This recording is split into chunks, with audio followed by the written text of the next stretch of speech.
The end of the 2024 year is finally here, but we got to start with Bears Packers in 2025.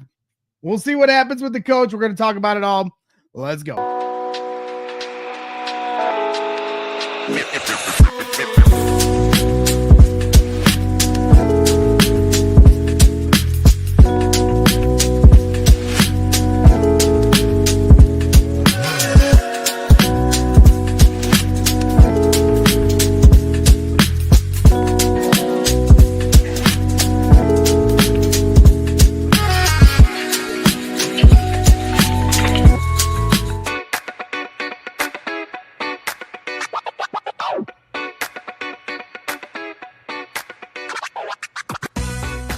Welcome back to CHGO Bears After Dark, presented by our fine people over at ComEd.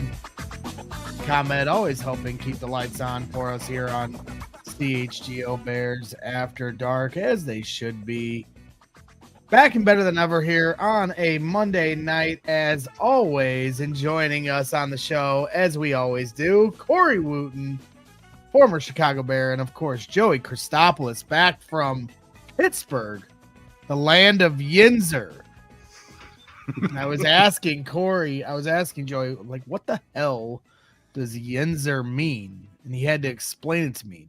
Have you ever heard? I mean, you're an East Coast guy, Corey, so maybe you knew what Yinzer meant. Because I know. I'm from New Jersey, all right? They're tough guy, okay? New Jersey's a completely different area, okay? We don't know about Pittsburgh. All I know is about Jersey. Yeah, you heard me. No, I don't know. So you don't know what Yinzer is. So Joey, explained to the class what Yinzer means, because it's a Pittsburgh thing. Yins don't know. Yins don't understand. It's their version of y'all or you, or so it's it can be used in so many different ways. You can just like cheat in all different grammatical ways. But yeah, Yins going over there. Yins want to try this. Yins want a Yingling. So yeah, it's basically like just saying y'all, but in Pittsburgh. I'm back. I'm back from that football place. And let me tell you something right now, Bears fans, just really quick. The Steelers, they won 10 games. They're mired in a losing streak. Watching Steelers games with a bunch of family members, in-laws, it's not that different from watching Bears games. They're just as frustrated. So, I mean, it's all perspective here. Well, perspective is the fact is they're going to make the playoffs. They have a really good head coach. They have a great organization. The way they run it from the top down is awesome. They keep their players that they draft. They develop them. They sign them for second or third contracts. So they're a lot different. Even though they're on a 3-game losing streak, I still have faith in them to figure it out. And they have the good coach, and Mike Tomlin is one of the best in the league. So, yeah, I'd much rather be where Pittsburgh is right now. I'll tell you that. Yeah, 3-game losing streak. Yins, hold my beer. We're working on 10, baby. Nothing. That's what I'm saying. I mean, they haven't had a losing season in all of Mike Tomlin's coaching career. We've had like 4 coaches this year alone, and they all have losing records. So, you know what? As Jailbreak says, Yin's gonna be all right. You know, eventually, right? Eventually, we're going to be all right. It might take some time, but no, I was talking about Pittsburgh, Chicago. We are doomed here in Chicago. It's never going to be all right, and I've come to that realization this year. No, don't say that. I am going to say that because why should I have any hope, Corey? Okay. It's the end of the 2024 year. Tell me why I should have hope for anything in 2025 to make me happy. Because of what they're going to do this offseason, starting with the head coach. To get their head coach of the future, they're going to get Ben Johnson from Detroit. They're going to pack up the Brinks truck. They're going to get that offensive mastermind. They're going to figure out the defensive coordinator, get a solid defensive coordinator, and they're going to build in the trenches. Something they haven't done under Ryan Poles. They're going to build in the trenches. They're going to give Caleb Williams an offensive line, and they're going to have a defensive line that can get after people. They have a 3 technique that is explosive, disruptive. They're going to have another guy opposite Montez Sweat that is a killer on the right side, right? They can get you double-digit sacks. And that's why you got to be hopeful for the Bears this year. I'm ready to go, Braggs. You were down in the dumps. You're wearing a Notre Dame jersey. You like Indiana. You like Matt Painter, football fan, whatever, all right? get excited for 2025 because the Bears, I'm telling you what, they're going to make a push and they're going to be there because they're going to get this right.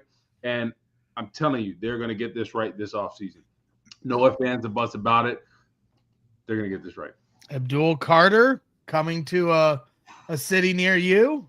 Micah Parsons 2.0. I like that. All right. Well, I mean, the Bears are sitting right now at the 9th spot in the draft, but Joey, they have an opportunity to jump some accounts, or jump some accounts as I'm reading the chat, jump some spots in the draft, and potentially move up all the way, maybe even up to 5 if everything goes their way. So they're going to be somewhere between 5 and 9. So let's call it 7. We'll see next week. We'll find out for sure on the next, on the next Monday edition of CHGO Bears After Dark, which will be next Monday. It'll be Black Monday. So we'll find out the fate of one Ryan Poles. And Joey, that brings me to, my next point. All the talk today is Ryan Poles is now safe.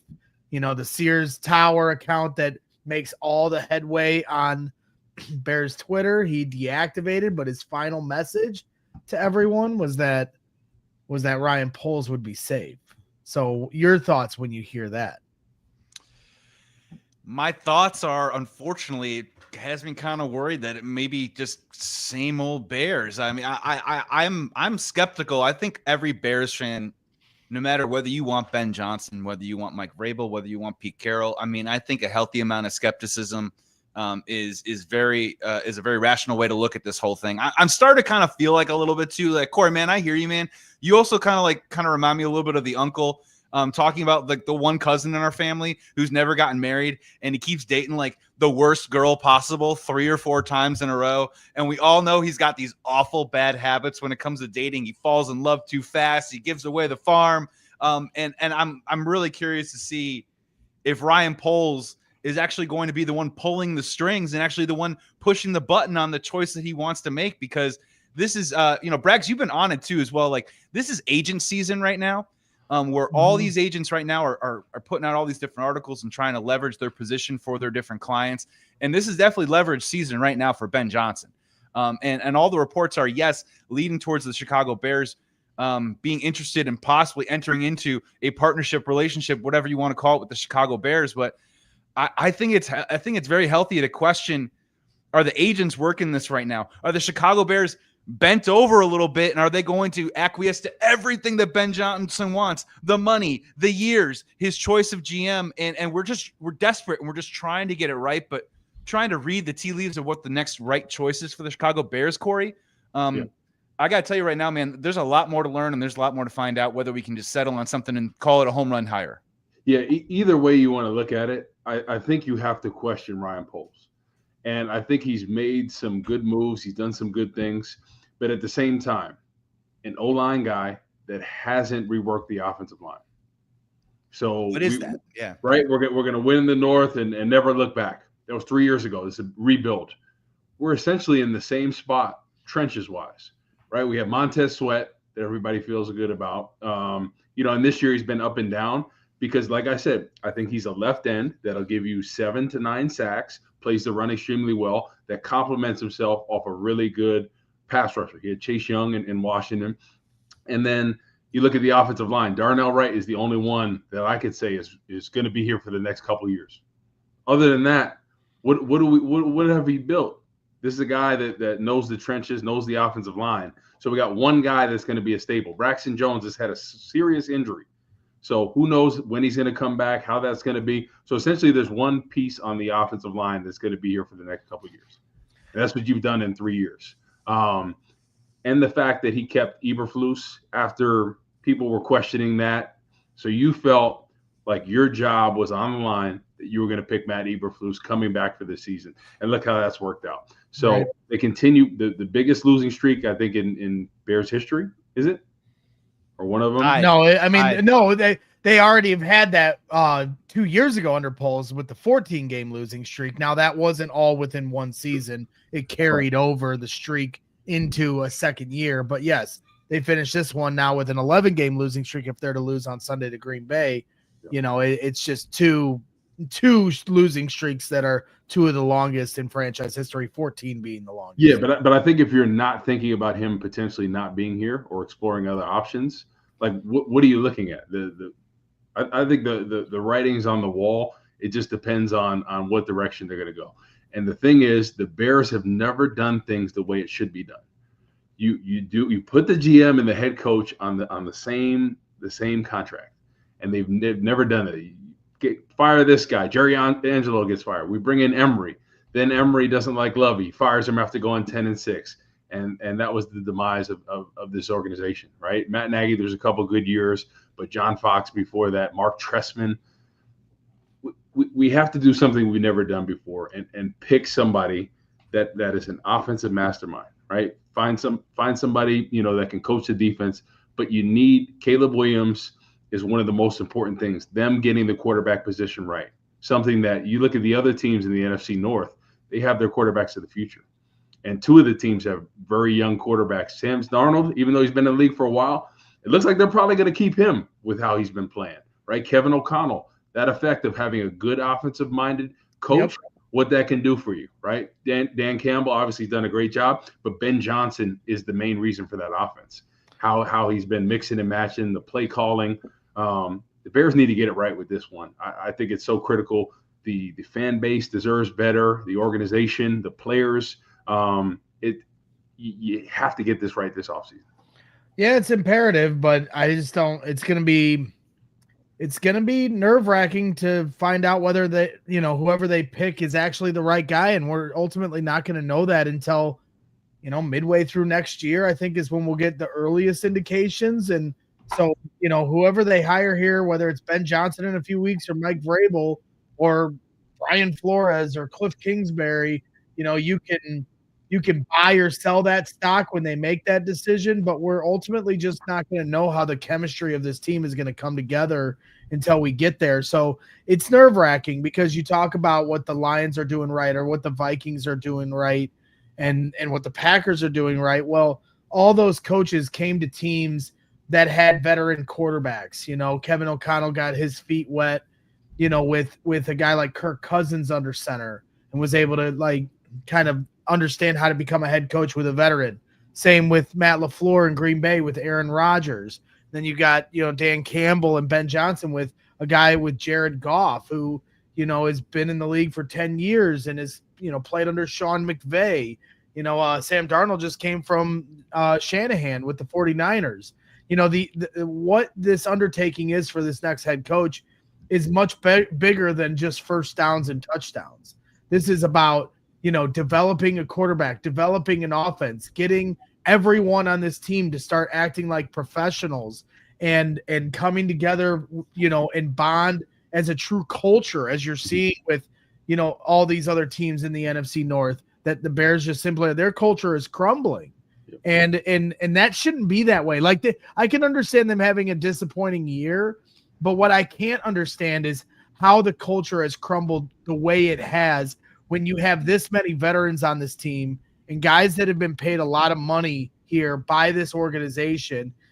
I can understand the frustrations of the coaching staff, fans. We were all frustrated by it, but to let go of the rope, not just with your play, but mentally, and emotionally, as they have this year, has been really disappointing. And I think that's going to be probably the biggest task. Never mind the fact that there's all these organizational hurdles that the Bears need to overcome. And then you add in the fact that, oh, by the way, whoever comes in here has to try to coach better than all these teams in the NFC North that I just mentioned. It's a huge overtaking here.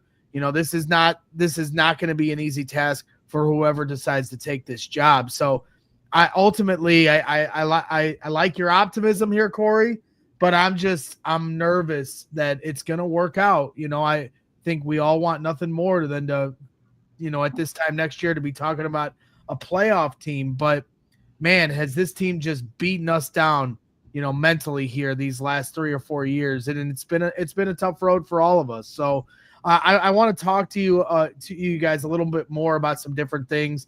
Corey, I want to get your thoughts on being in a locker room where a new coach comes into play. We'll get into a little bit more of Bears Packers, talk about some of the rumors of different coaches going around in the circuit.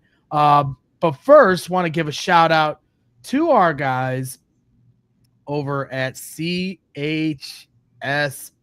That's right, CHSN, the home of the Blackhawks. The Blackhawks are going to be at Wrigley Field tomorrow for New Year's Eve. CHSN, we're proud to be sponsored by the Chicago Sports Network, the new home of the Blackhawks, Bulls, and White Sox games. CHSN will broadcast more than 300 live games per year across the Blackhawks, Bulls, and White Sox, and will feature a full lineup of original Chicago-focused sports content. They're also Chicago-based, Chicago-built, and Chicago to the core. They're bringing it to every corner of Chicago across our 77 great neighborhoods and beyond. So at CHSN, Chicago comes first. Visit chsn.com for more info on how to watch the Bulls, Blackhawks, and White Sox games all season long. And as I mentioned, tomorrow I will be heading over to Wrigley Field, and I'll definitely be hitting up the Game Time app.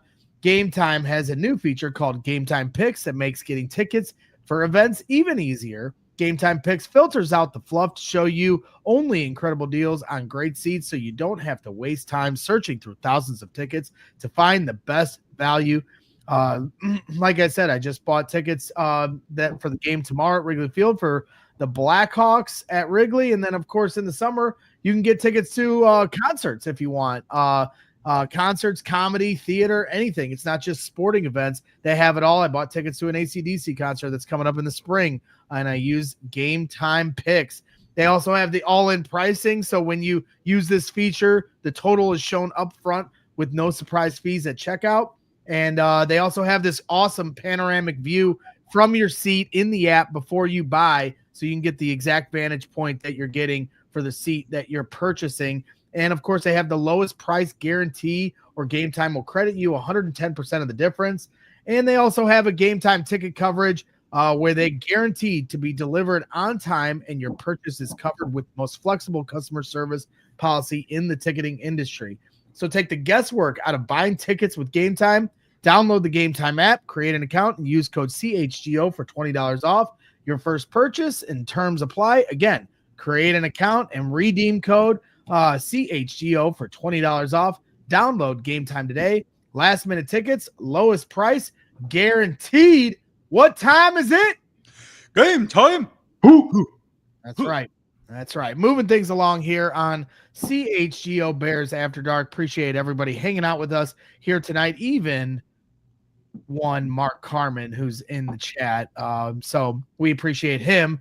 Hopefully he's hitting the like button, maybe even a retweet button if we were so honored to be retweeted by one Mark Carmen to his many loyal followers out there in the Twittersville. But we appreciate his support here in the chat. So Corey, as I teased before the break, I'm just curious, just because I have, the more we get into the weeds, and we're certainly going to talk over the next few weeks about the right coach for this team. But I just kind of want, I think the thing that I've come to the conclusion, listening to the players and understanding some of the biggest needs for this team and what's gone on during this 10-game losing streak. And, I think this leader of men moniker annoys Bears fans, and all this talk about culture and not enough about, a Ben Johnson type who's going to take us to the next level offensively, I think turns Bears fans off. So I'm just curious from your vantage point, what it was like for you to be in a locker room where there was a coaching change from a Lovie Smith, who was probably more of a culture guy, versus bringing in a Mark Trestman type. And obviously we all understand how it went, but just the philosophy and the mindset, maybe not the end result of how it didn't work out. We all understand that, but that transition from one coach to the next, where the difference in philosophy and style is just so much vastly different, in how locker rooms try to cultivate themselves from that. Yeah, so from Lovie to Trestman, the night and day difference. It just from the moment they walked in, they just did not hold players accountable like Lovie Smith and his staff did. And I think that was the biggest difference, especially defensively. I always talk about this 2012 top 5 defense, same personnel with the exception of Brian Urlacher. Then we run the same scheme with Mel Tucker and Mark Trestman, and we go dead last in every category.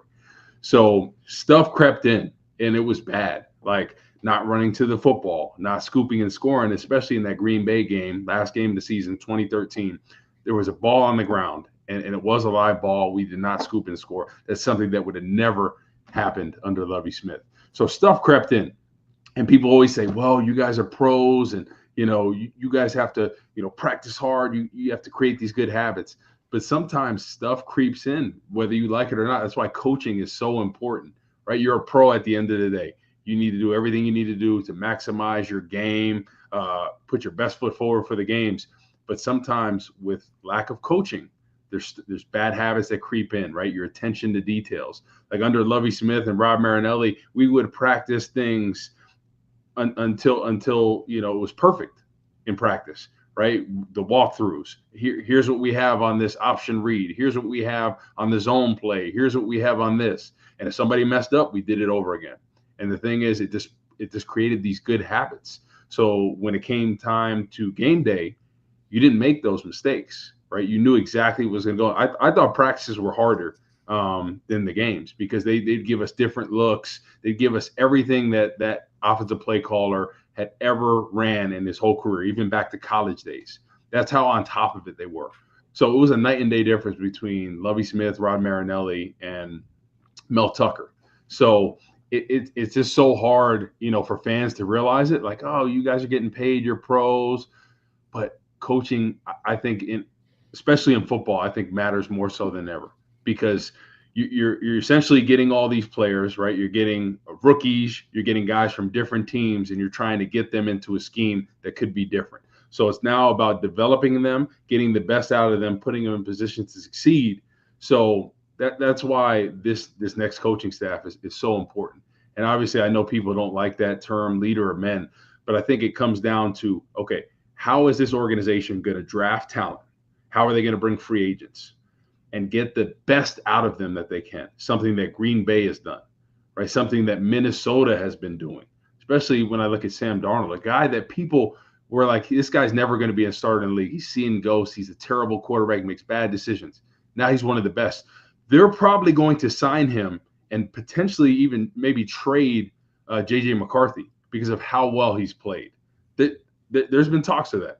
So I think the coaching is more so a huge factor on, this next coaching staff and the developing of the talent, especially the draft picks. Because that's something that, you look at a team like Green Bay, you look at a team like Minnesota, you look at a team like Detroit. They've developed their talent. They've got them to second and third, contracts. And I think that's something that the Bears haven't done a lot of times. Sometimes, these guys go elsewhere. I look at a guy like Leonard Floyd that, when he's on the Bears, people are saying he can't play, he can't. Then he goes elsewhere to the Rams, wins the Super Bowl, has double-digit sacks. You look at Roquan Smith, he was a killer for the Bears, but I think he's even elevated his game more. Is now one of the best in the league. So you got to keep your homegrown talent. You got to develop them well. You got to sign them to second and third contracts. And I think those are the marks of good teams. And I think the teams that have built dynasties and franchise, right, the Pittsburgh Steelers, even when Bill Cowher was there, a lot of those guys they drafted, Casey Howard and Smith, and a lot of those guys, Joey Porter, signing them to second, third deals. I think that's the mark of a good team. So I'm just hoping that this coaching staff comes in, really develops the talent well, and gets the best out of the person. And regardless of what happens, offensive staff has to do a better job with Caleb Williams. And you have to get him to have that clock in his head, that internal clock, because he is holding the ball too long. Everybody can see that, right? He's the most sacked quarterback, I think, since David Carr. But the thing is, some of those are on him, and he's got to do a better job of getting the ball out, right? The rhythm and timing of the offense, he needs somebody to really mold him because he has all the talent in the world, but talent only gets you so far. So we don't want to miss on another quarterback. So that's how critical this offensive coaching staff is because Caleb, they got to do a better job of getting that internal clock and getting that ball out and then just making some of those throws, right? Some of those throws he's missing, like, by a wide margin. So hopefully they can get it right because you don't want to miss the mark on him. That's been a couple quarterbacks now for the Bears. You don't want to go down that route.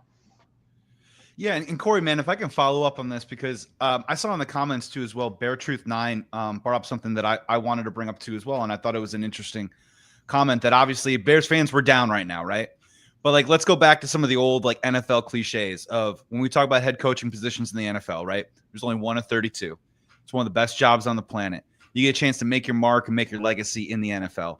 So Corey, man, the thing that I'm kind of confused about that I want to get your take on is that from the optimistic perspective, yep, Ben Johnson should be running to the Chicago Bears, right? Like he should be the one in any other situation, any other franchise, and I get it, we're the Bears, but he should be the one pitching himself to the Chicago Bears. You got a quarterback who has game tape that you know has tantalizing talent. He said so publicly before. He's on a rookie contract. Honestly, our offensive line stinks. Okay, blank canvas. You don't have the bad contract of Nate Davis on the books anymore, okay? You don't have a guy that goes, well, can you coach this guy up and maybe you sign him to a second contract? You can wipe the slate clean and you could start all the way over again. So my question is, I feel pretty confident that a guy like Mike Vrabel or a guy like Pete Carroll comes in and knows exactly what you're talking about, the rules, the standards, the philosophies, what's expected of you day one when you walk into the locker room. So that part I'm not super worried about. And when we talk about Mike Vrabel, he got Ryan Tannehill paid. Like, let's be honest here. He knew how to protect the quarterback. Russell Wilson went to the Super Bowl with Pete Carroll. So my thing with Ben Johnson is we just keep seeing these little phrases, these little things, and I don't know if it's agent driven or not, but we see these things that, well, the Chicago Bears need to come correct. The Chicago Bears need to make their pitch for Ben Johnson. In your opinion, what does that mean? Is that agent speak? Is that also maybe something we should be looking at and being skeptical about not being so sure of Ryan Poles? Because I feel like some of those veteran coaches would know exactly what needs to go into place from day one. And obviously we need to learn a little bit more about that from Ben Johnson. But, what is your confidence level right there? Does Ben Johnson, does he really want the job? Or the Chicago Bears have to sell him on the job? What is that about? I think if I'm a guy like Ben Johnson, I would want that job. Caleb Williams has all the talent in the world. I think he's just waiting for a play caller, somebody that can develop his talent and put him in the right scheme. And I think that's half the battle in the league is play calling, getting that run game going, mix and matching that play action pass. And I think a guy like Ben Johnson, he's creative. You see some of the plays, and I know the play he had against the Bears. Everyone said, "Oh man, anybody could do that." But literally, Jared Goff acting like he's falling, everybody selling it ball. And the play they ran off that, like he is an offensive genius, and that's what this league is becoming. A lot of these young play callers, Matt LaFleur, Sean McVay. I think Ben Johnson is in that same tier. So I think for the Bears, like I just don't know why you wouldn't want that. A project, a team that has a great franchise and a diehard fan base, something that you could build from the ground up. And I think they're only going up from here. So if I'm Ben Johnson, I'm going to want that job. I'm going to want to work with a guy like Caleb Williams and take him from a guy that looks up and down at times to a guy that's a consistent performer, because he's more talented than Jared Goff. He's more talented than Sam Darnold. I think he's more talented than Jordan Love at all. It's about getting the best potential out of him. And I think a guy like Ben Johnson, but obviously some of the other names you talked about, Mike Vrabel, Pete Carroll, those are proven winners. And people say, well, Mike Vrabel, he lost all these games. He's hired very good play callers. Matt LaFleur, right? Arthur Smith, some guys that did really well with Ryan Tannehill. And Ryan Tannehill is not the most skilled quarterback in the league, or was. But I think a lot of people are going to want this job for such a historic franchise with a great fan base. I think they can only go up from here. Yeah, I mean, that's the hope, right? But I think that the Bears have to kind of show that they're, not just from a roster standpoint, ready to win and a quarterback ready to, be nurtured into, a special talent. I think coaches can identify those opportunities, but, from an organizational standpoint, I do think it's a real thing that they have to show that they're ready to make some changes for the way they've done things. And so it's going to be interesting to see how it all shakes out. I don't know, man. Ben Johnson putting things like that out. I like Joey and I said to start the show, like Joey mentioned that I've been talking about it a little bit on Twitter. I think some of the things going out like, hey, I'm leaning towards the Jags now. and the Bears saying, well, I think we're leaning more towards a leader of men. You don't want anyone to know, like, you're our only option, because then at a negotiating table, you're not going to have as much leverage if you only have, one ticket to the dance. So to me, that's a lot of what's going on right now. And luckily, we're only about a week out from, having some of these answers start to come to fruition, talking a lot about a lot of different hypotheticals here tonight. And, thankfully, unlike last year where we had me and Corey, Joey, I think went, 16 rounds on the quarterback decision, just back and forth and back and forth. And it just got so redundant. And at least here for the end of this season, we'll get the coaching decision much quicker. Yeah. So how do you feel about that decision? Obviously we're going back and forth about it. My whole decision on wanting to keep Fields and not to go backwards by any means was to build the offensive line, because I thought it really is not going to matter who's at quarterback, just because there's such a deficiency in the offensive line that we need to build it. But obviously we can't go back in time. But is there any part of you that maybe wishes that maybe didn't choose things differently, but as far as the draft, maybe stacking some of those positions differently? Like, Rome was a great pick, but maybe could they have addressed the offensive line there? Like, is there any part of you that wishes things were a little different in that regard? Well, I'm going to give you my answer to what the Bears should have done last year in just a second. But first. Oh, there we go.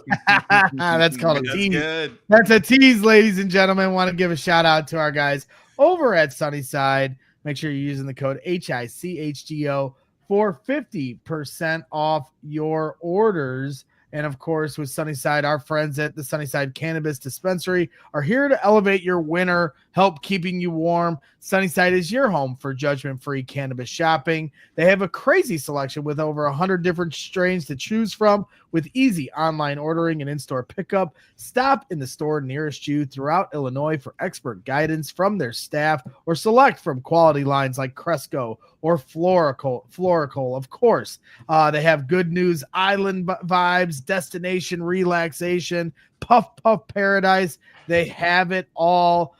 Make sure you check out their different limited time offers. So visit Sunnyside.shop for bright buys every day, including 50% off your first 3 online purchases. Enter the promo code HICHGO at checkout to qualify. Exclusions apply. Sunnyside Cannabis Dispensary, bright buys every day, only for 21 or older Illinois medical card holders. And of course, got to give a shout out to our guys over at ComEd. ComEd is our presenting sponsor here on CHGO Bears After Dark. ComEd can help businesses save money by becoming more energy efficient. And if you did not know that, well, now you know that ComEd did that. The energy efficiency program can help find up to 35% in energy savings. So if you're asking what does a business have to do, well, you just have to sign up for a free facility assessment at comed.com/biz. And if you're asking, well, why aren't more businesses doing it? Well, maybe they forgot the website, and that is comed.com/biz. That's right. I said comed.com/biz. Terms and conditions apply. Offers are subject to change. Actual savings will vary by customers' energy usage and rate. The ComEd Energy Efficiency Program is funded in compliance with state law. So now I will answer Corey Wootton's question as we teased here before the break. Did the Bears make the right decision by drafting Caleb Williams and Rome Odunze at 1 and 9 and not taking the haul, not trading back for the haul at 1 for additional future picks or offensive linemen or, maybe a veteran player? So to me, to answer your question, Corey, I think that they absolutely should have drafted Caleb Williams with the number 1 pick. No question about it. Now, if you're asking, should they have drafted an offensive lineman at 9, I guess my question to you would be, who would those guys be? You're talking about Olu, a former high school teammate, left tackle from Penn State, that, former high school teammate of Caleb's, definitely somebody I think that was, an option for fans. But then who are the options really for, the Chicago Bears? You look at a guy like Fuaga, and I know you were pretty high on him, right? Yep. I think he was somebody that he could have been a potential there. J.C. Latham, the offensive lineman from Alabama, right? I think that certainly was somebody that could have been on the Bears' radar. Yeah. But let's zero in on a guy like Fuaga. Has he had a great year? Would he have been somebody that would have changed the way this season has looked? Would he have saved Shane Waldron from not understanding what his personnel is and being all over the place, not having 15 scripted plays to start the game for the first 4 games of the year? So I understand the need for the trenches. I'm not going to fight people on it, but I think Rome Odunze is an incredible talent, and I have no problem with him being on this team for the next 5 years. Now, can you say they've done it backwards?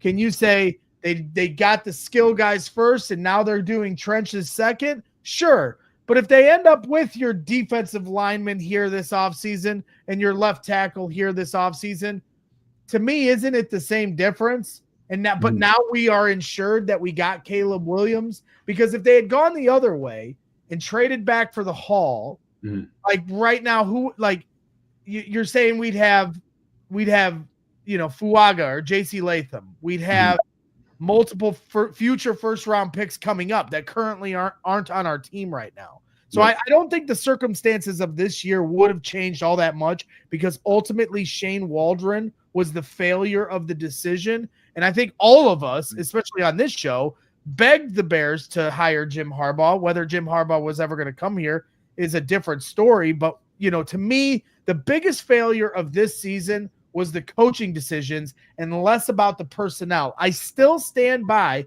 that this roster was good enough to win games, to be competitive for a playoff spot. And the coaching is what failed this roster more than the roster failed itself. So I now look into this offseason. I'll buy some of your optimism that you're selling. Yeah. Let them build with an offensive line and defensive line. Now you have all your skill guys, and you also have your quarterback answer for the next 5 years minimum. Yeah, no, I agree with that statement. I think it's just so frustrating, because you look at last year's team, and if things could have went a couple different ways on some of those games, like the Browns game, Bears could have made the playoffs with a roster that didn't have the weapons, didn't have the personnel that they had this year. Sure. And to have the record they have is just inexplicable. It really is. It's so frustrating, because I thought the playoffs were a bare minimum for the Bears this year. You thought what they did last year, almost making the playoffs with Justin Fields, terrible offensive line, the lack of weapons. And this year, we got a little taste of it in the Jaguars game, and ever since then, it's just went downhill. So that's the most frustrating part. Obviously, Shane Waldron, Thomas Brown, when he became the offensive coordinator after he got fired, the offense seemed to get better and to improve. But it's just there's no excuse for that. And I think we have to, like I said earlier, re-examine Ryan Poles, because he has a lot to do with this. He's been here 3 years, and the offensive line and the defensive line hasn't been what. And every draft since we've known each other, Braggs, when are they going to pick this guy? When are they going to pick that guy? Right. We got Wright, but we got Montez Sweat. But where are some of the other pieces? Where's the dominant 3 technique? Where's the other pass rusher opposite him? Yeah, and I'm not going to say Poles has been perfect. They could have drafted one of the 14 centers that were coming out in the draft this year. There was a lot of good options. There was offensive linemen in free agency that could have helped this team. So I'm not saying all of Poles' personnel decisions were perfect. I mean, Gerald Everett's been a complete disaster. So, I'm not selling that, but I'm not regretting drafting Caleb Williams or Rome Odunze to this point. I'm just regretting the way they ran back the coaches, which none of us wanted, whether you were on the field side of things or the Caleb side of things. We all understood 12 months ago that they needed to get a new coach in here, and it just took the Bears 10 more months for them to realize it, unfortunately.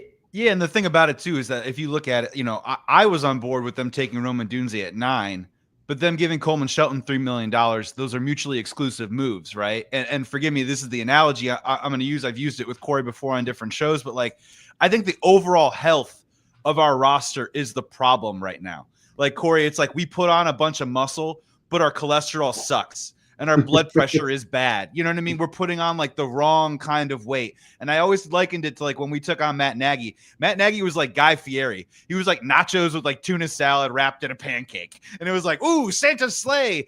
And I always thought maybe Matt Eberflus was like the lean chicken and broccoli that this team kind of needed. Turned out it was like that spam, weird, like impossible patty that got recalled. You know what I mean? That'll get you sick. But you know what I mean? Like there's some serious like health issues with this team. And Corey, when we would talk about it, it isn't just about the quarterback. It's about the overall health of the roster. I don't think we were ever saying that the quarterback was the guy of the future, but this Chicago Bears team, and I'm praying that we do it this offseason, need to do a bunch of unsexy moves that are not going to blow your hair back. And I'm sorry, Bears fans. Like, I know we want to focus on offense. I know we're desperate for 4,000 yards, 35 points a game, stumble bum, all that good stuff. And maybe Ben Johnson is the guy. But for me personally, we need to do a lot of unsexy moves. We all know it starts in the trenches, right? So they need to start hitting on those, right? And I'm hoping that our general manager stops trying to win on the margins, Jed Hoyer style, and goes, well, I think I can get X amount of extra out of Ryan Bates. I think I can get this much on the margin out of Coleman Shelton. And it doesn't necessarily have to be a top 10 pick, but serious investment in both sides of the line that aren't going to blow your hair back, Bears fans, but I promise you it's going to make you feel better, man.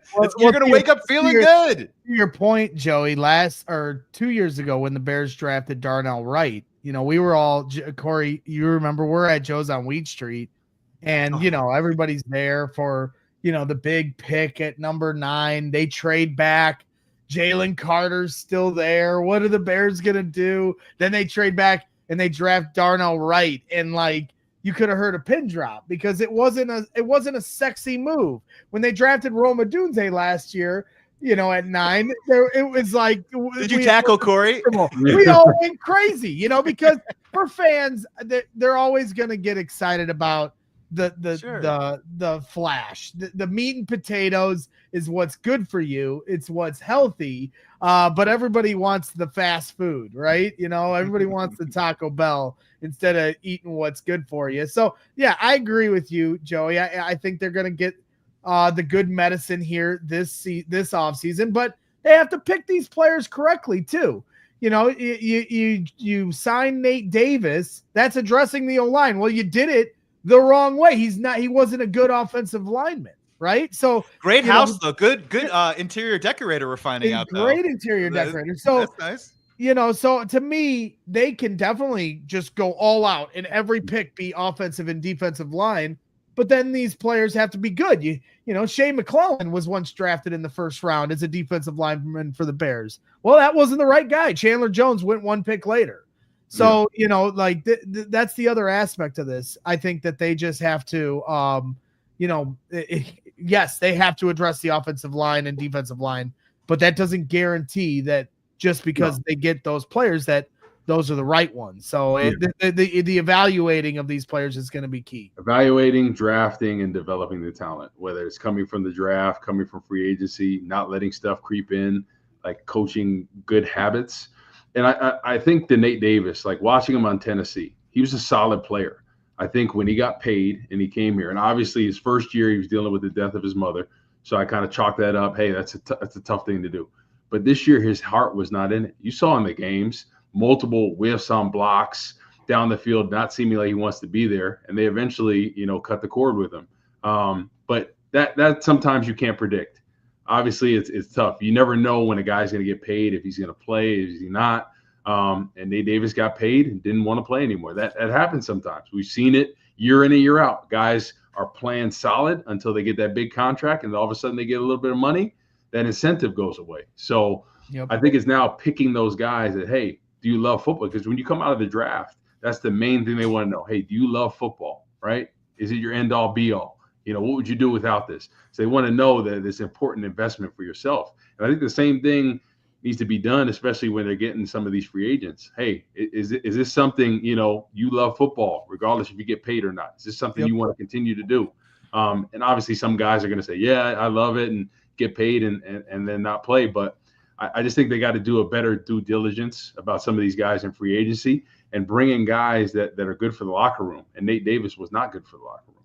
And I think you got a lot of young guys on the offensive line with Braxton Jones and Wright.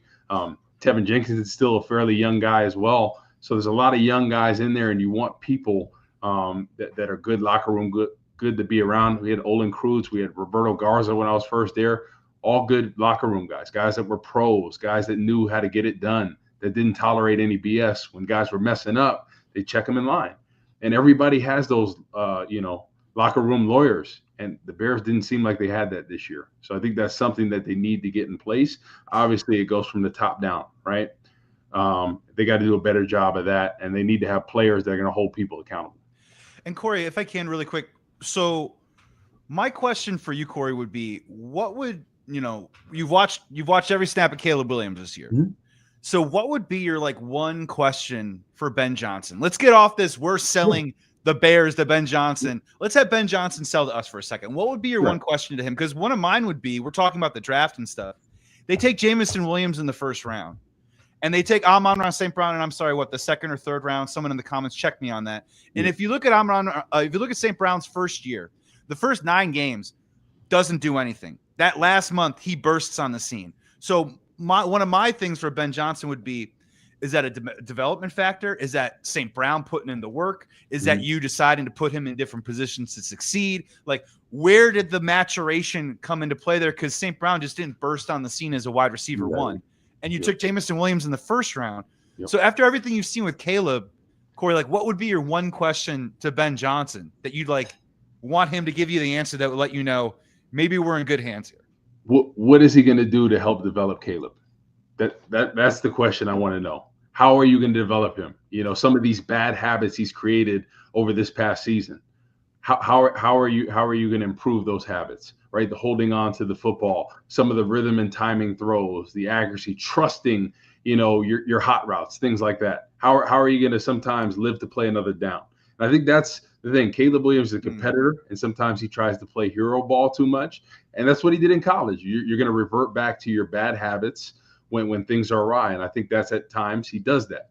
But how is Ben Johnson going to right the ship with Caleb Williams? Because the talent is all there. I think everybody sees it. Every week we see a coach saying, man, Caleb, you're going to be a guy in this league. So everybody sees the talent. And obviously, it's about putting it together. And then, look what he's done with Jared Goff. It's been impressive. Jared Goff came from the Rams, and I thought he was a decent quarterback. I thought he had a great scheme with Sean McVay, Todd Gurley, and all this. But he can never get over the hump. He was kind of broken. He was kind of broken when he came there, yeah. Yeah, and then he comes to Detroit, and the first year was tough a little bit, and then all of a sudden Ben Johnson in there, and they start building this team. They build in the trenches and hit on some of these draft picks, and I think just everything's coming together, and you see Jared Goff playing some of the best football out of any quarterback. And if you ask people a couple years ago, who would be the top quarterbacks in this league, people would say probably Patrick Mahomes. And arguably, he has not played that well this year. Sam Darnold has played really well. Jared Goff has played pretty well. So I think all these people that people were writing off a couple of years ago, they're playing very well. I think the common denominator is coaching. So Ben Johnson, I think he could do wonders for a guy like Caleb.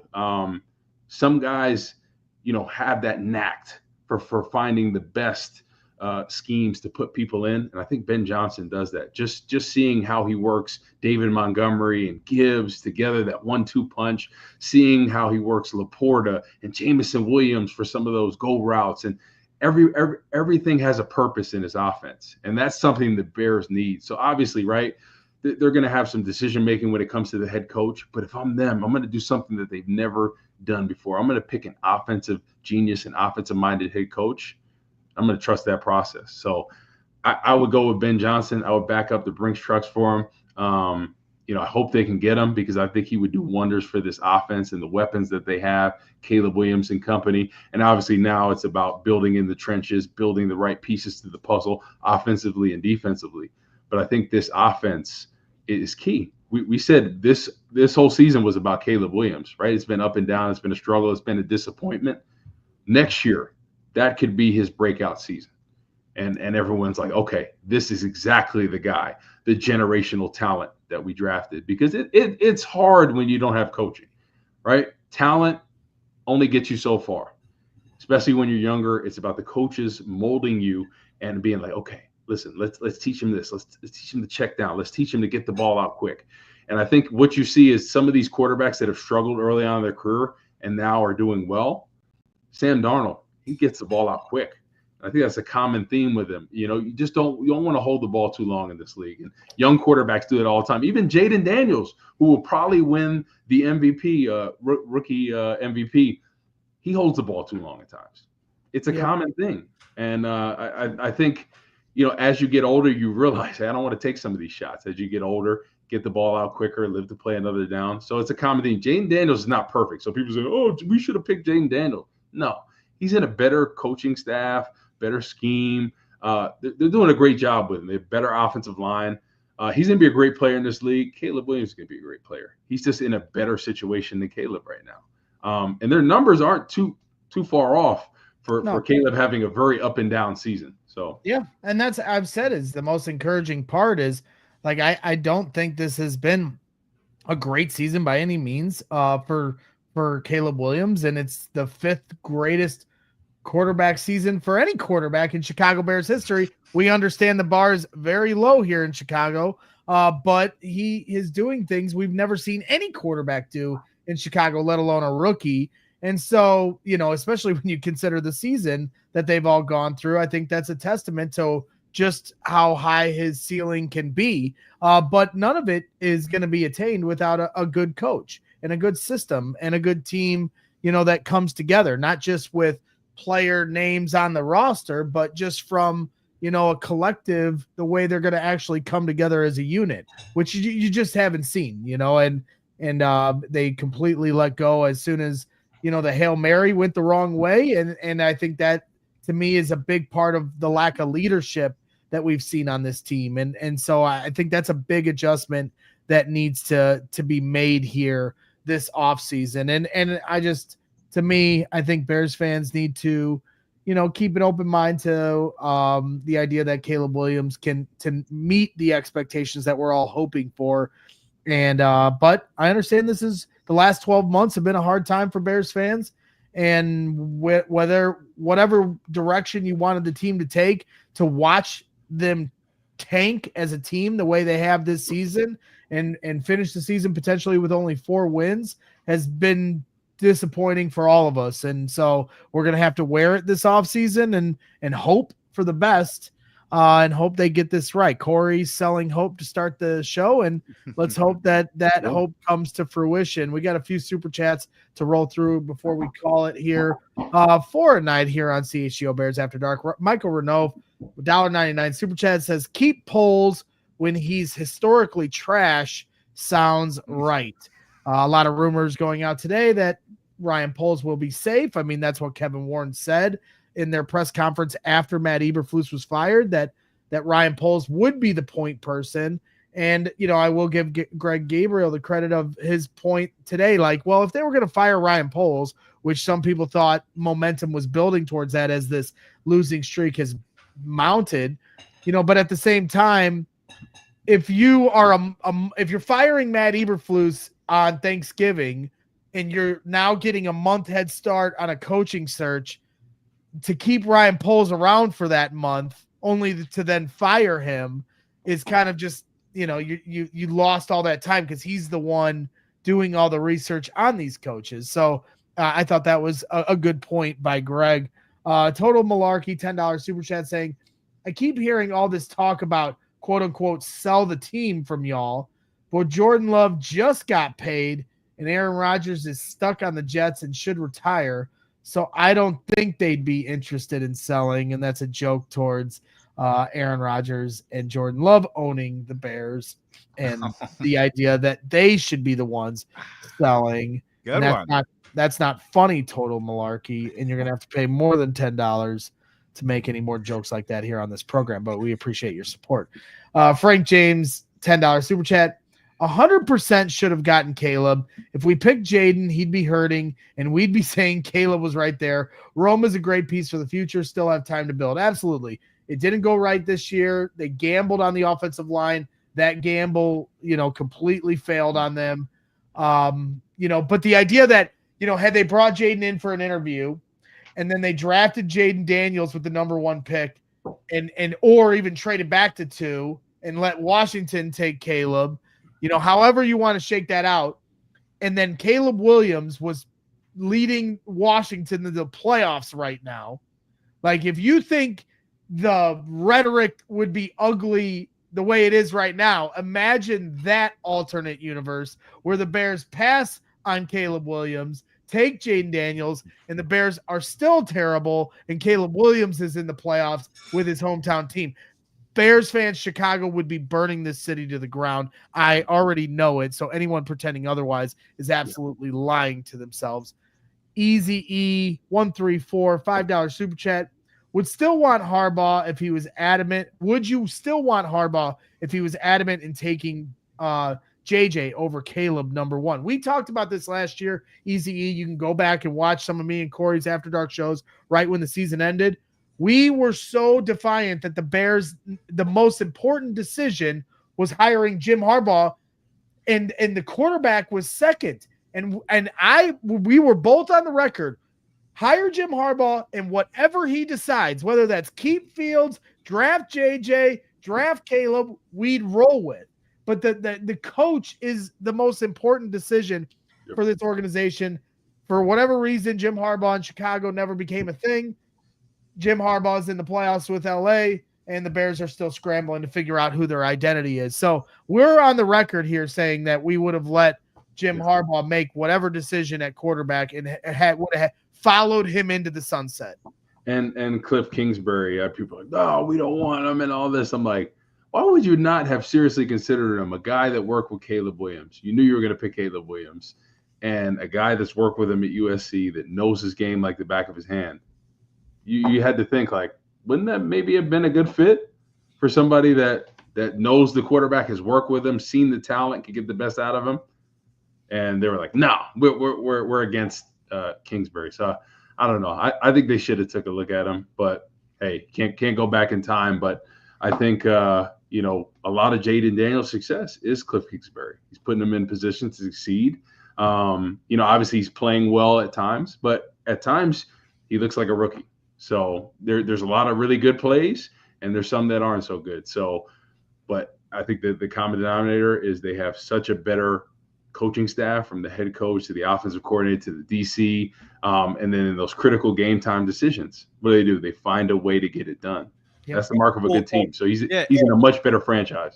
And a common theme also, Corey, is we're talking about Harbaugh and Kingsbury. These are both guys that I'm not saying they would have worked out, but it sounds like that we were hard passing on them without doing our due diligence based on things that don't necessarily have to do with football, right? Like Kingsbury was like, is he too big of a personality for Eberflus? Oh, he was never really a big consideration. Did you ever talk to Jim Harbaugh, Ryan Poles? Well, he's the head coach of the Michigan Wolverines, end quote.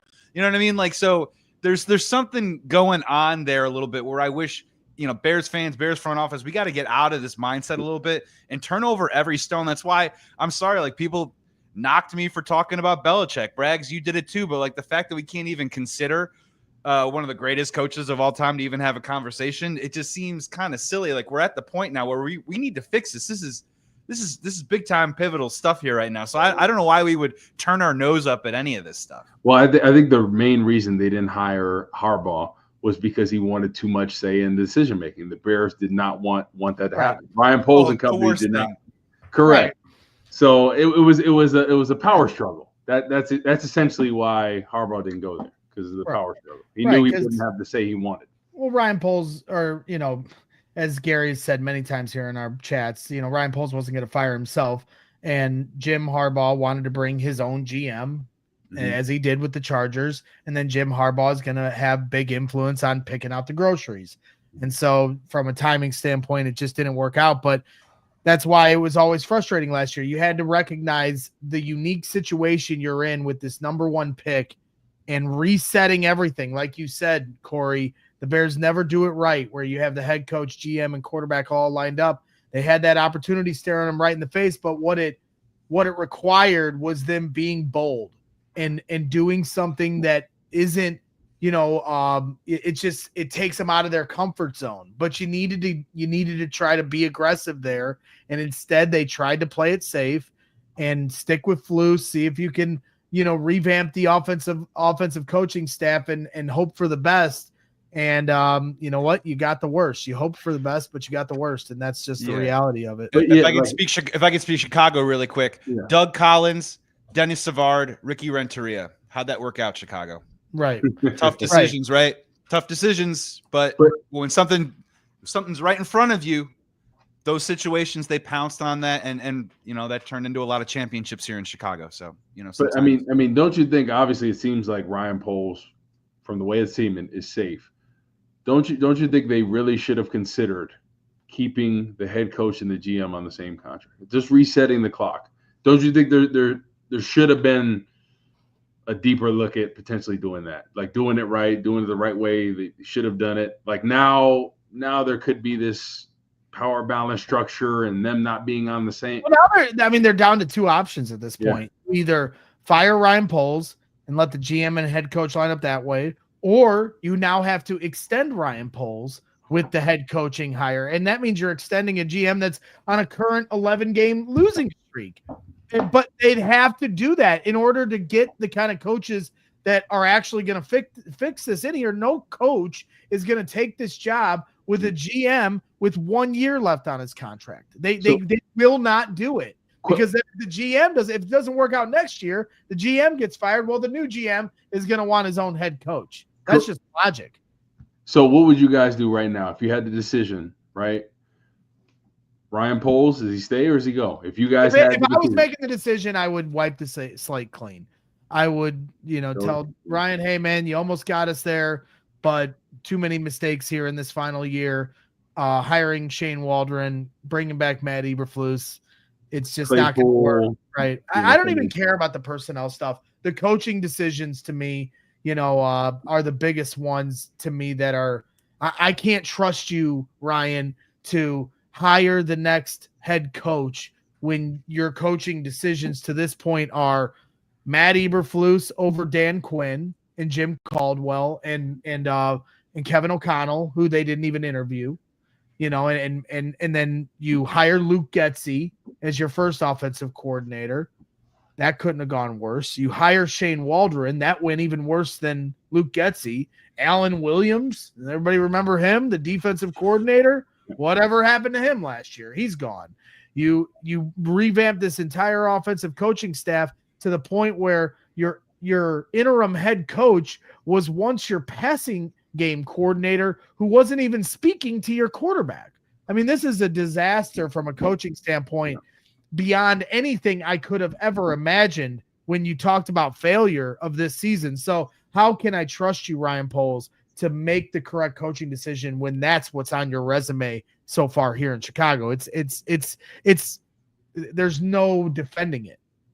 Yeah, Corey, I mean, the NFL is a tough results-based business. You know that better than anybody. One day you're in, next day you're out. And yeah, man, I mean, it's unfortunate. I'd love to sit here and be a nice guy and be like, yeah, let's give Ryan Poles some more time. And in retrospect, now you kind of look at it and he did have this ambition, if you will. I will go to the personnel side. He did have an ambition to try and incrementally accelerate this rebuild with some of the trades that he made. But unfortunately, when you look back, I mean, they were unconventional because they maybe don't really work out at the NFL level. And he just didn't really build himself enough of a foundational base to really say to himself, hey, man, these players are just growing and developing right now. Yeah, he signed deals from Pace guys. And I mean, I'm happy that we have Caleb and Rome. But at the same time, man, I'm with Greg, man. I'm with Braggs 100%. I would wipe the slate clean. And right now, I mean, I love Ben Johnson, Corey. And look, man, you're usually right, dude. So I even hate saying it out loud, but I'm still on Mike Vrabel, dude. Because he doesn't, as you would say, he doesn't woo and wow you. It's an unsexy move. But guess what? He's the adult in the room. He will know exactly how to put things into place automatically so things don't slip through the cracks. There will be tons of accountability, and he'll bring in a guy that's going to build the team in his image. I have complete belief that he's going to create a situation where he'll be able to protect Caleb, and Caleb's skills can flourish and develop. As you said, he can hire a good offensive coordinator. Of course, that's paramount, but That's kind of where I'm landing right now. I'm leaning towards you, Joey. This team needs toughness as much as we need a good play caller and a good offense. Like, I'm not as worried about Caleb. Caleb's shown what he can do this year through chaos. He's going to continue to mature as he gets older naturally. And of course you need somebody that's competent calling plays, somebody that understands balance of a run pass attack and molding your run game to what your personnel is, and getting under center, and all those things are important. I'm not selling any of that short, but to me, the biggest thing this team needs is toughness. This is a soft ass organization, and this is a soft ass roster. And the way they've laid down here in these last 10 games is as soft as anything I've ever seen. And so I need some toughness brought in. And if the players aren't going to do it for each other and get after each other, then I want a coach that's going to light the fire under everybody's ass. Kyler Gordon saying it today. Like, we want somebody to come in here and demand discipline. They're begging for someone to scream at them. Yep. I mean, I'll go stand outside of Hallis as they pull in and scream at them as they're pulling out. I don't know if they're going to listen to me, but they need somebody in that locker room that's going to yell at a few people and get each other fired up, because it's all within them. They're in the NFL. You have to be tough to make it to the NFL. So but what their identity has become this year is soft as hell. And the players have been saying it all season long. Mercedes Lewis said it after week 3. Shane's got to coach us tougher. Like, he's been in the league 20 years. He's begging his OC to be tougher on them. Like, they need toughness. Like, they need more than they need anything in this organization. Yeah, I agree with you from that standpoint. Toughness is key. So I would be cool with Ben Johnson, right? Obviously, he's the head coach, but you got to hire the right staff around you, right? He doesn't seem like that yeller, that discipline, but you got to have the staff around you that's going to do that. And I think Lovie Smith was a lot like that, a player's coach, but he had coordinators that would set the tone, like guy like Rod Marinelli. Mike Martz, his scheme was a little questionable for Chicago, but he would light people's butt under fire. I'll tell you that when he got mad. So there was accountability from the coordinator's perspective. So I think that's key. And when I'm looking at it defensively, there's a guy, Robert Saleh, that I don't like as a head coach, but as a DC, he's a beast. What he did in San Francisco, the energy, I think what he would bring to a team like this. Imagine Ben Johnson on the offensive side of the ball and Robert Saleh with that 3-4-4-3 hybrid, which I really like. I think it's a great scheme. I think Dan Quinn runs a lot of that similarities, kind of that hybrid scheme. But I think it would be a good fit, especially with those two there. I think Saleh is a really good coordinator. Yeah, I agree. If you're gonna bring in Ben Johnson, then your assistant coaching staff better look like how it looks in Detroit, where you got some guys that are, have played the game, that are going to be able to relate to the players and challenge them and motivate them to play tough and play confident. The Lions are playing the 49ers right now, and it's gone back and forth. I think four straight 2 touchdowns for both teams. Jamison Williams, as you mentioned, Joey, on a trick play, had a huge touchdown run. So, if the Bears, hire Ben Johnson, then, just like when the Lions drafted Gibbs in the top 10, we can expect the Bears to draft Ashton Genty, number 7 pick in the draft, and we can all watch Corey Wootton lose his mind at Joe's on Wheat Street. I don't want that to happen, but just imagine that for a second, right? Ben Johnson calling plays with Caleb Williams, Rome Odunze, DJ Moore, Swift, and whatever running back is potentially there next year, Cole Kmet, Ashton Genty. Just chill out with that. But just Quinshon Judkins, 4th round. How about that? Yeah, third, 4th round, something like that. In the middle. But just imagine the creativity and coaching up Caleb. That's what we need. Somebody that's going to mold him, that's going to teach him the correct habits. Because when he's on, man, he looks good. But a lot of that stuff creeps in, and you need a coach to hold these guys accountable. Get the best out of them. So I think that's why I am backing up the Brinks truck for Ben Johnson, because I think you can hire a staff that's going to be tough, that's going to hold people accountable. But this next hire, wouldn't you agree, the most important person on the team is who? Caleb Williams. Yep. And his development. obviously there's a lot of glaring needs at offensive line and defensive line, but hitting on the play caller. You see the guys that are in it every year. Andy Reid, offensive play caller. Sean McVay, right? You think he's down and out. All of a sudden they make a comeback, go on a winning streak, right? This year, Shanahan, they've been barred by injuries, but he's usually consistently in it. So I think the common denominator, Kevin O'Connell, they got a chance to win it all this year. So offensive play caller is the head coach, offensive-minded guy. I think that's the route they got to go. It's getting late, Corey, but what about Vrabel Dable? It rhymes, first of all, always fun. But if Brian Dable heads out on the New York Giants, they have a little bit of the New England connection. Dable's an offensive coordinator, back on his feet in Chicago. Blow up. I like Dable. I just think there's so much bad publicity because of the whole Daniel Jones situation, how the offense, and they got rid of a lot of that's not all his fault, right? Sheen got rid of Barkley, didn't want him there, and it's a tough situation. But I think what he did with Josh Allen in Buffalo was incredible. And I think that's one of the reasons why we see Josh Allen the way he is now as Brian Dable. Yep, and Swaggy in the chat, Swaggy McNolegs says there's a good game on right now if you like touchdowns. There absolutely is. Brock Purdy just ran it in for the third touchdown of the night for the 49ers as the Detroit Lions defense is reeling here in the first half, and the San Francisco 49ers take a 21-13 lead pending the extra point. So we're going to call this a night. We had two more super chats from Buddy Dornbrock saying, you know what? F it. If the Bears beat the Packers on Sunday, season was a complete success. And then he was so excited by that $20 super chat that he sent the exact same super chat again, which I don't think he probably did intentionally, but we appreciate your support nonetheless. For and to all of you here tuned into the show, even those of you that have argued incessantly for an hour and 15 minutes about Justin Fields, I even appreciate you guys in the chat hanging out with us here tonight on CHGO Bears After Dark. Thank you to all of you that tuned in. Please hit that like button for hanging out with us. Go enjoy Monday Night Football as it's been a great game here so far.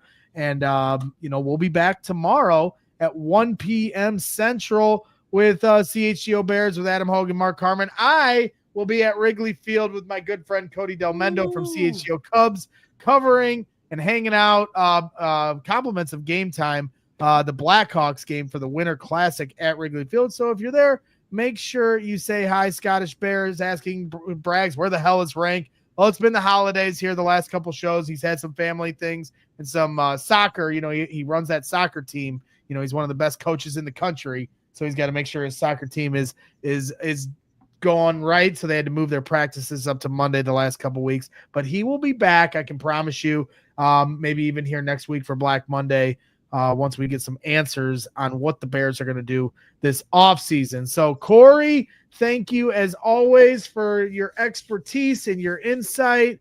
And Joey, as always, appreciate you, my good friend, jumping in with us and joining the conversation. So that wraps things up for tonight on CHGO Bears After Dark. Thank you again to everybody tuned in. Please, once again, hit that like button. Subscribe to the channel on your way out if you haven't already.